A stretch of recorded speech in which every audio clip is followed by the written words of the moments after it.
tell your story. We have a great story as farmers. I mean, we get up every day and we take care of these animals, and we get to work outside and see the beauty of nature and really everything that God created, we get to have our hands on every day. And that's a story that people want to hear.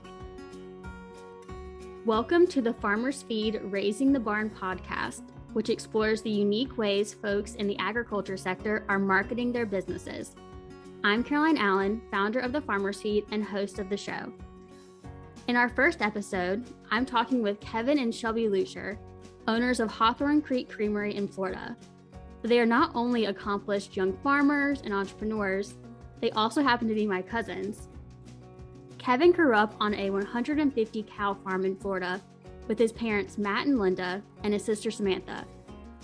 After college, Kevin and his wife Shelby moved back to the family farm to continue the tradition of milking cows. And in doing so, were inspired to diversify the family farm business by starting a creamery and making artisan cheese. Welcome, Kevin and Shelby, and thank you so much for being my first guest. I have such fun memories from visiting Lussier Dairy as a kid, and I'm so thrilled to be talking with y'all about the amazing ways that you're growing Hawthorne Creek Creamery. So Kevin, let's start with you. Can you tell us a little bit about your history with farming? Did you always know that you wanted to continue in dairy farming? Yeah, I think, growing up on our dairy farm with my family, I got to tag along behind my father and grandfather and just live that lifestyle. And it's something I fell in love with, something I definitely developed a passion for at an early age, and something I knew that I was always going to want to do. I don't know if we knew we were going to get into cheese making and kind of starting our own business, but I knew that I definitely wanted to be around agriculture and continue that lifestyle for our family.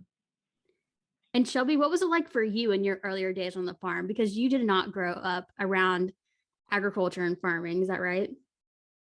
Yeah, so I actually grew up in a suburb of Atlanta, and so to say Hawthorne was a little bit of a culture shock, I think was an understatement. I met Kevin in college up in Jacksonville, and so he quickly introduced me to the farming community, and I think the first time I visited the farm, he had me milking cows and jumping right into it, so it was something I quickly fell in love with. It was such a different way of life than what I was used to, but I have such an admiration for the farmers who put in the hard work every day. And I think seeing everything that goes into a dairy farm, everything that goes into farming in general was very eye-opening for me. I don't think I realized everything that went into getting your products on the shelf, getting the milk into the grocery store. So I've really enjoyed getting to see that side of it and meet some really cool people in the agriculture industry. I definitely think that is a Lussier farm special of having anyone who comes to visit the farm, really get involved, get their hands dirty. I have like pictures of me as a little kid milking, or not milking, but feeding like the baby calves and everything. So I think that's such a fun experience too, just as someone who's not grown up on a farm, to be able to kind of visit and really get involved. So that's awesome. And I wanted to make sure that she knew how to milk cows before I married her. That's a great point too, right? I mean, make sure that you guys know what you're really getting into with that farm Absolutely. lifestyle, that 24/7, 365 days a year life, right? Exactly.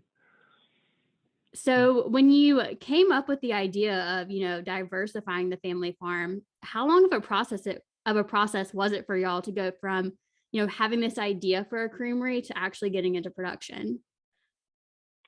We had kind of a unique situation where we were at. And I'll really start with when I was growing up, my parents' entire career was building that 150 cow dairy farm up to around 650. They spent their entire career focusing in on that growth. And when I returned to the farm, we were kind of topped out on growth, where we were really looking at, if we're going to continue to grow, we're going to have to build another facility, buy more land, buy more cows. Or we had the opportunity to diversify. We chose the diversification route, basically because the capital investment it took was much smaller than trying to buy another piece of land and building that facility. We also, at the same time, had a neighbor who had been in the dairy industry for the last 40 years, who had started the creamery we're actually working in today. They started that operation in 2009, and they both were in their 70s and kind of looking for a way to slow down and retire. but had nobody coming in behind them. So we were able to, it was kind of a hand in glove situation, basically, where we were able to move into a facility that was 2.5 miles up the road. It's a facility that we lease. We bought the cows and the equipment, and something we were able to walk into without having to take out a tremendous amount of money in the beginning. But from when we decided and had the initial conversations, it took us about a year to get in to producing the cheese and actually having our first make. Between trying to get financing and working out that side of the operation, we rebranded completely. It took us about a year and a half before we made the final steps into cheese production. And in thinking about too, you know, how you guys went through the rebrand, because this was a brand that had existed previously, right? Like you said, it wasn't a company that you started from scratch. You went into a almost like already established company, and then were able to then, you know, make it your own, rebrand and build it, you know, in with the same integrity that you would want to build any business that represented the Lussier family farming. So, you know, knowing what you know now, what, if anything, would you have done differently, you know, in thinking about the rebranding, or even when you were first starting to market Hawthorne Creek Creamery?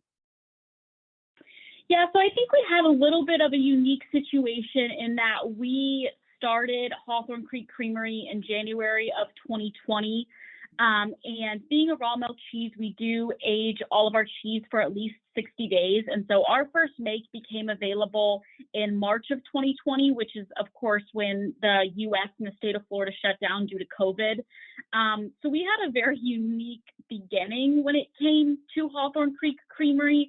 Looking back, I think this is definitely a blessing for us. And I think that this forced us to really look into different markets. So if there's one thing that I would have done differently, it would have been to start out looking into diversifying where our sales were coming from. So since we did take over the creamery, we were able to have existing distributors and some existing sales.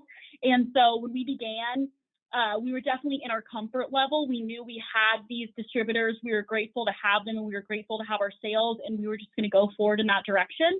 But with COVID, when all distributors stopped purchasing any cheese, all the restaurants shut down, we had a lot of extra time on our hands to be able to really look and see what we wanted to do. We were able to, at that point, launch our website where we do retail, and we do ship cheese direct now, as well as have local pickups.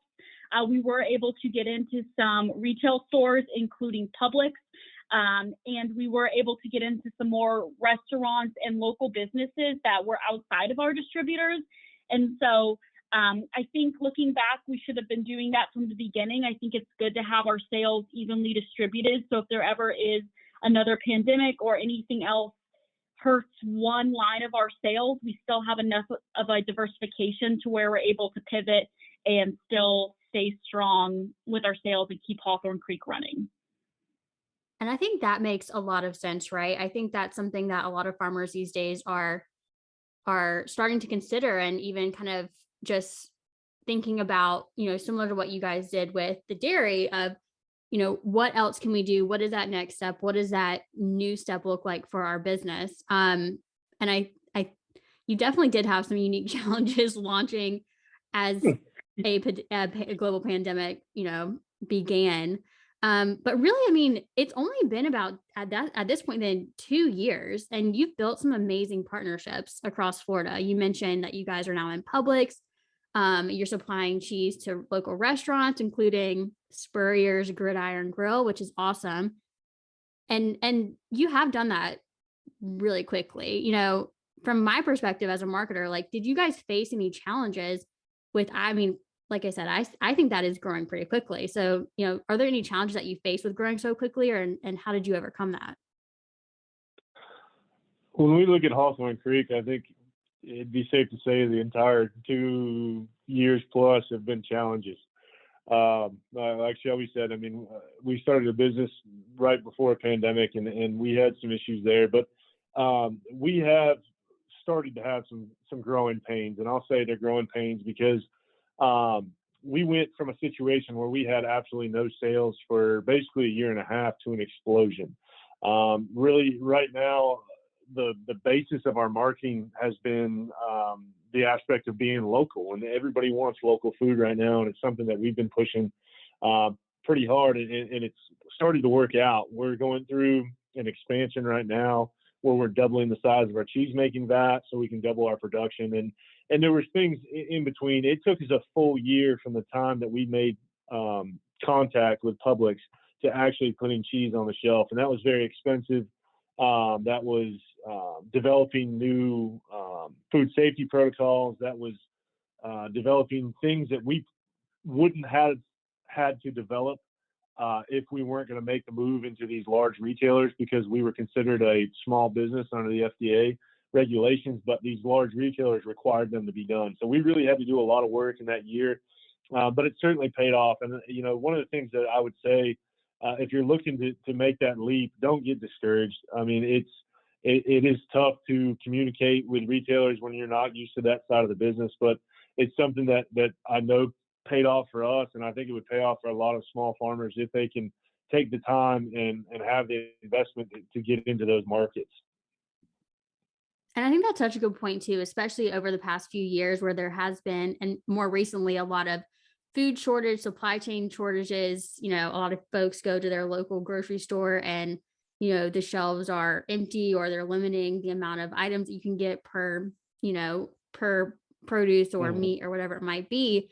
And as, grocers are looking to, meet the current demand, but also as consumers are looking to, be able to purchase food and be able to, get that food on the table for their families, local really is where it's at. And I think, we're seeing a lot more of these partnerships growing with these national or even regional chains. And I think that's just such an awesome way that these farms are really kind of shifting the way that consumers are purchasing. And I do think the pandemic has had a lot to do with that. So that is awesome. But also, like you said, there are unique challenges to, trying to scale and to getting into these larger brands in and of itself. But I love that kind of perspective of their challenges, but there's such a payoff if you guys can,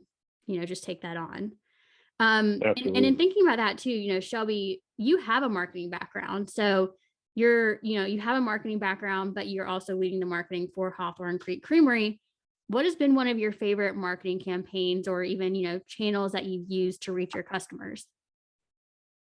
Yeah, so I think my favorite overall marketing effort that I've gotten to do was our rebrand. And so when we took this over and we wanted to really focus on that local target market, we wanted to have our city where we live and our name, which is Hawthorne, for Hawthorne Creek Creamery. And so it was fun getting to work with our graphic designer to make new logos, to make the branding that would be the cornerstone for our business.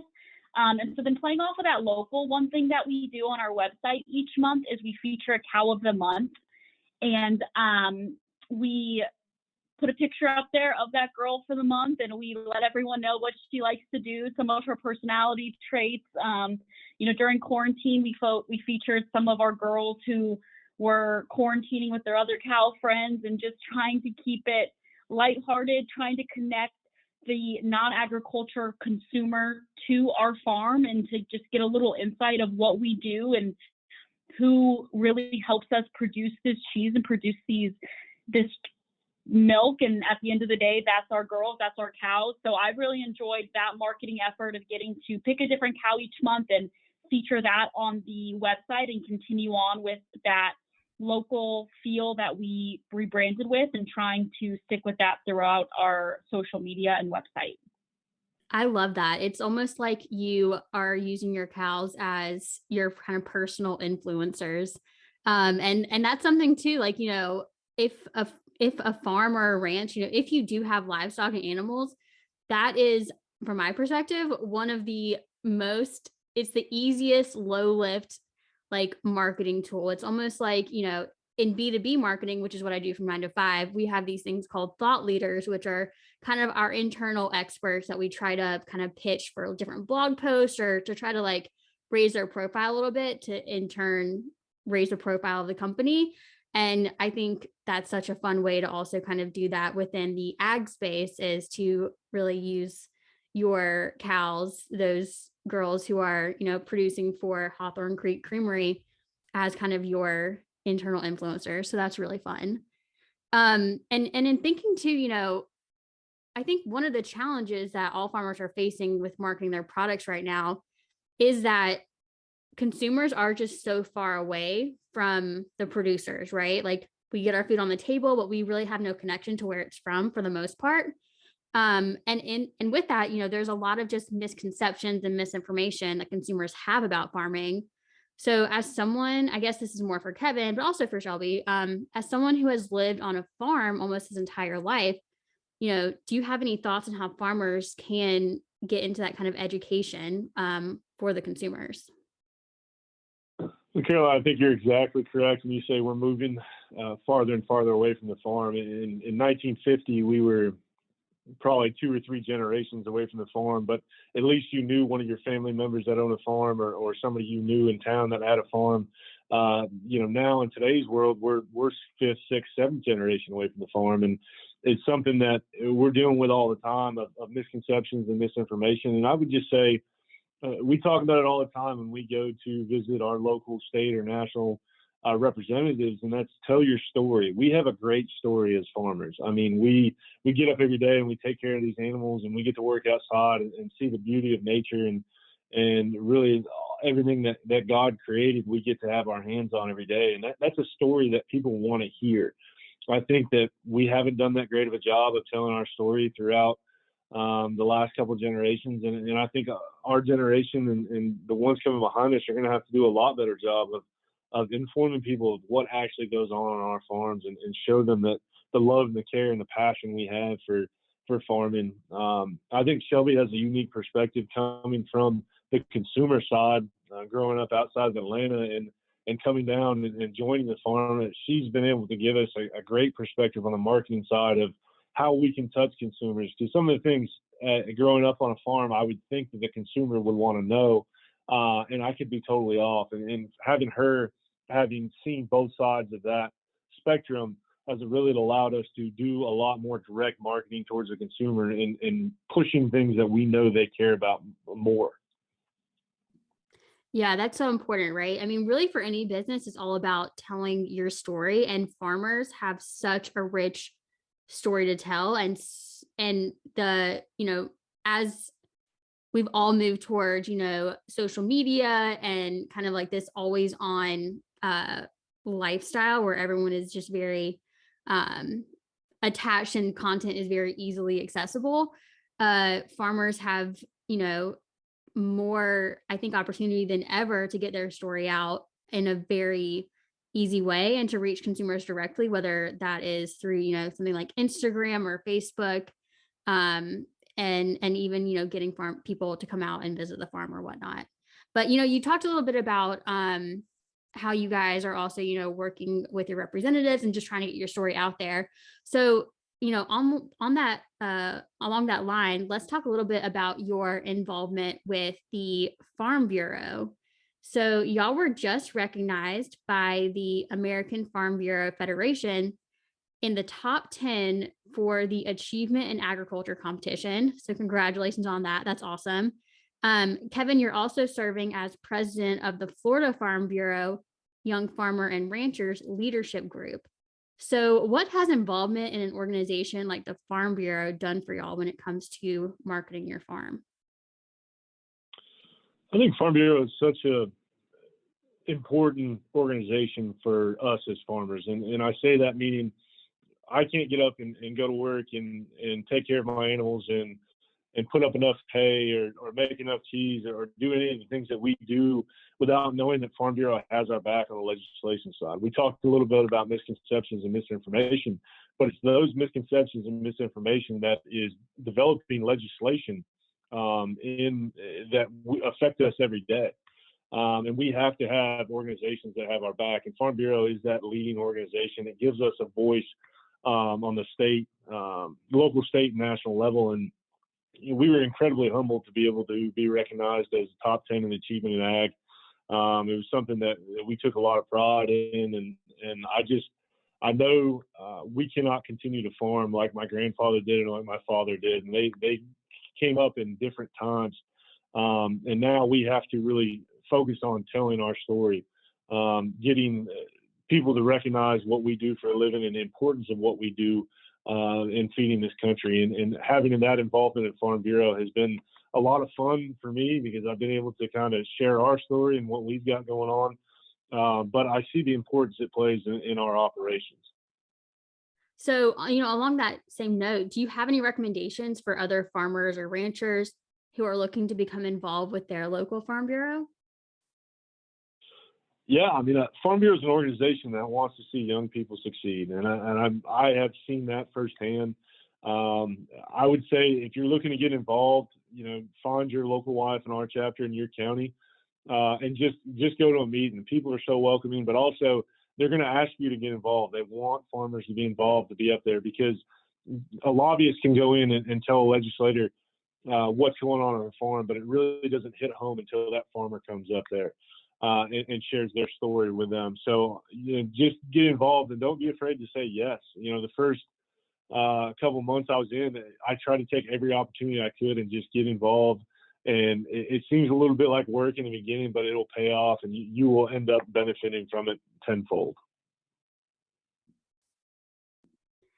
All right. So I mean, this conversation could go on, but I do have kind of one more wrap up question, which I think is going to be probably my favorite question that I ask any guest. So what is on your marketing plan for 2022? Is there anything exciting coming up that you can share, or, anything that you're going to be experimenting with this year? Yeah, so actually, as we speak, we're working on getting our TikTok account created. And, that was a marketing channel that I don't think we would have seen ourselves necessarily going into. But recently we've seen how it can be very successful for educating our consumers. And that's one of the main things that we want to do with our marketing. Is obviously we want to sell our products, but we want to let people know what we're about. We want to let people know what goes into our cheese process, what goes into our animal welfare, and making sure that our girls are taken care of. So we're super excited to get this TikTok launched, and we'll be walking through our cheese making process with our viewers and hoping to just really educate and get some new followers. I love that. I'm an advocate for every single farmer out there to get on TikTok. Like I said, you guys have so much access to content. There's just so many funny things that happen on a farm every day, or even, it doesn't have to be even funny. There's just so many different creative ways. If you guys, can put together a 30-second, 60-second video, I think that I think you guys are going to be very successful. I'm excited to start following Hawthorne Creek Creamery soon on TikTok. So once you guys get up and running, you'll have to let us know, and we'll share out the accounts so others can follow. But Definitely. I mean, I'm definitely going to have y'all back sometime soon, because this was so much fun, and I think there's so much more we can cover. But thank you both so much for joining. If anyone is interested in learning more about Hawthorne Creek Creamery, their website is hawthornecreekcreamery.com. I'll link it below in the show notes. And if you are not familiar with the Farmer's Feed, I help small ag businesses cultivate their marketing skills through educational resources, one-on-one consulting, and group trainings for farming and ag associations. Y'all can learn more at thefarmersfeed.com and at the Farmer's Feed on Instagram. So thank you again, Kevin and Shelby. I'm excited to see what is going to be coming out of Hawthorne Creek Creamery this year, and to follow along and to check out TikTok. But I will talk to y'all soon. Thank you so much. Thank you, Caroline.